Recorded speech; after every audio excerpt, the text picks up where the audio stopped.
all this junk? Benjamin slumped down on his front steps and leaned back on his elbows, ignoring the rough prickle of the concrete on his skin. He silently bemoaned that there was nothing to do around his tranquil neighborhood in the summertime. Squinting up at the cloudless sky, the tall teenager shook his head. It was definitely too hot for basketball, even if he knew any guys to shoot baskets with. Benjamin shut his eyes and tipped his face up to the sun. The sun glowed through his eyelids, but he stayed that way, listening to the neighborhood sounds. Traffic rumbled on Fremont Avenue, and someone's dog barked repetitively. A lawnmower buzzed back and forth blocks away, while squeals and splashes exploded from the little kids playing in the backyard next door. It was nothing but the omnipresent summer soundtrack, so ordinary it blended together as a hum of background sound, noise without meaning. And then, underneath it all, a deep, rhythmical banging floated through the air. Benjamin cocked his head and listened to the odd, particularly loud and metallic whang. The banging stopped for a bit, only to start again on a slightly different note. Benjamin tapped his hand in time to the rhythm and then climbed back to his feet, stuck his head inside the house and called, "Mom, I'm going for a walk." His mother yelled her agreement back to him, but Benjamin was already listening to the industrial music again, trying to decide where the noise was coming from. He ambled slowly down the street until he reached the corner and realized the noise was traveling uphill from the nearby bramble-choked junkyards. "Humph," Benjamin snorted. "I've never seen anything around there except guys hunting for car parts. Maybe one of them is breaking a wrecked car or something." Standing on the corner, Benjamin thought about heading back home and maybe calling one of his friends from his old neighborhood across town. But the banging kept interrupting his thoughts. Almost without his permission, his feet started down the hill toward the sound. Soon, Benjamin was tracking the sound down an old alley cluttered with rusty machinery tumbled into heaps. He swung wide around an anonymous heap of metal being swallowed by a greedy mound of blackberry brambles and came to an abrupt halt. In front of him was a gate made of wildly twisted neon green metal bars, but Benjamin hardly glanced at the gate. His gaze was pinned on the screen beyond the gate. A tall woman with gray ponytail was leaning over a large metal sheet and pounding powerfully with a heavy hammer. Benjamin stared for a minute, wincing occasionally when the hammer met the metal with an especially loud clang, then leaned into the gate to get a better look at the form the metal was taking under her hammer.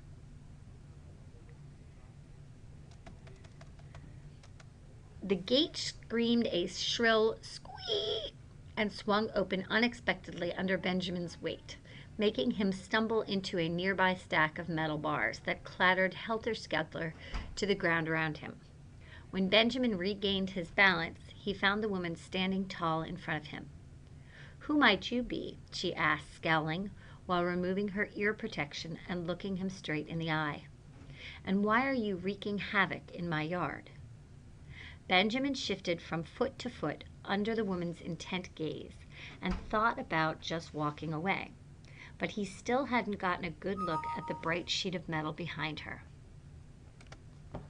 Craning his head to the side to get another peek at it, he answered politely enough, "My name's Benjamin, and I live up on Hendricks Avenue," waving his hand vaguely at the steep hill behind him. "I heard the noise of your hammering and wandered down here to find out what it was." Then Benjamin blushed and apologized. "I'm sorry about knocking over those metal bars. I'll clean them up for you if you'd like." The woman continued staring at him for so long that Benjamin wondered if he'd said something wrong.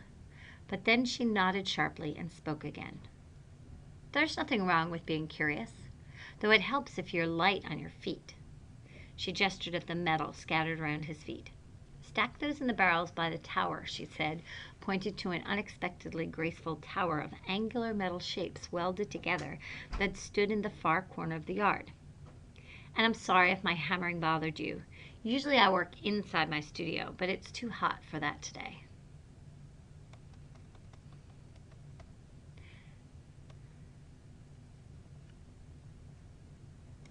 Benjamin had to agree with her about that.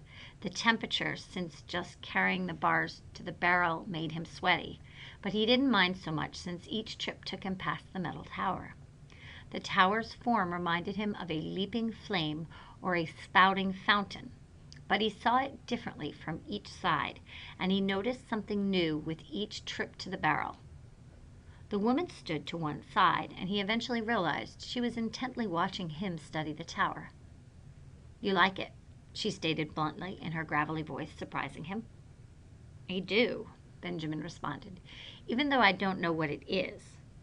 He waved his arms around the fenced yard, filled with piles and stacks of metal in all shapes and sizes, from shiny bits to rusty hulks. "Did you make it all out of all of this junk?"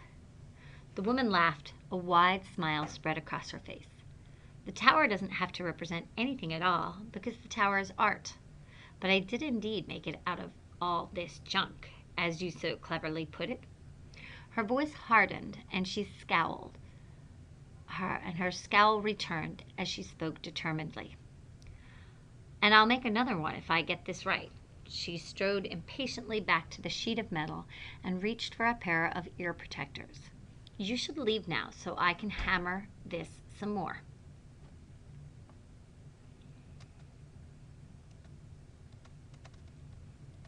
Benjamin wished he could hang around and watch, because he couldn't imagine how she could create another tower using the materials around her. Instead, he turned obediently to go, hesitating only when he got to the fantastic gate. "Can I—" He turned to face her, swallowed, and started again more politely. "Excuse me, ma'am. May I come back tomorrow and see what you've made?" The artist barked with laughter and answered, "My name is Delilah Norman, and you may definitely come back and inspect my progress tomorrow. But go now or there won't be anything to inspect except a pile of junk." Benjamin smiled and swung the gate shut. It wasn't the most gracious invitation he'd ever heard, but it beat sitting on his steps doing nothing. Question 1. In paragraph 1, the words rumbled, buzzed, and exploded evoke images of A. Disorder, B. Progress, C. Activity, D. Frustration. Question 2. The details in paragraph 2 support the idea that Benjamin is A. Patient and sincere, B. Curious and observant, C. Talented and studious, D. Respectful and obedient. Question number 3. Read this sentence from paragraph 4. He swung wide around an anonymous heap of metal being swallowed by a greedy mound of blackberry brambles and came to an abrupt halt. This sentence contains an example of A. Apostrophe, B. Metaphor, C. Symbolism, D. Personification. Question 4. Click on the correct answers. In this excerpt from paragraph 7, select the words that best reveal Benjamin's attempt to gain the artist's trust. Craning his head to the side to get another peek at it, he answered politely enough, "My name is Benjamin, and I live on Hendricks Avenue," waving his hand vaguely at the steep hill behind him. Then Benjamin blushed and apologized. A. Craning, B. Peek, C. Answered, D. Politely, E. Waving, F. Vaguely, G. Apologized. Question 5. Which situation in the selection is an example of irony? A. Benjamin is able to discern an artist's noise over all the other noises he hears. B. The artist initially appears hostile to Benjamin, but warms to his presence. C. The artist is amused by Benjamin and invites him to return the next day to observe the progress on her work.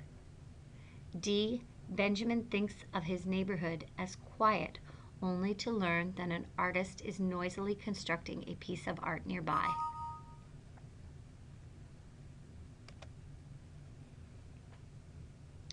Question 6. What establishes this selection as written in the limited omniscient point of view? A. The dialogue between Benjamin and the artist. B. The empathetic response of Benjamin's mother. C. The details that reveal Benjamin's thoughts. D. The setting where Benjamin and the artist meet.